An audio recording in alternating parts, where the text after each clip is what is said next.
عزیزان گرامی، جو شخص اللہ کے راستے میں اپنی جان قربان کر رہا ہے تلوار کے سائے کے نیچے چلا جا رہا ہے، اس سے بڑا کون سی اس سے بڑی مشقت ہوگی؟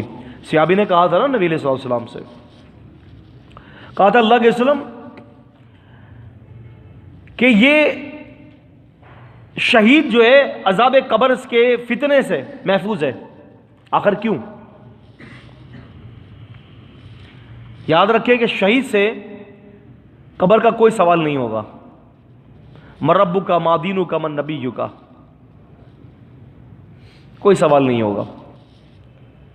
اس کے تو دونوں ہاتھ کڑھائے میں اور سر بھی کڑھائے میں ہیں اس کا تو، یہ اتنا پیارا آدمی ہے، یہ اتنا پیارا اللہ کا بندہ ہے کہ اس کے ساتھ تو شہادت ہونے کے ساتھ ہی اس کو کہہ دیا جاتا جا جنت میں چلا جا۔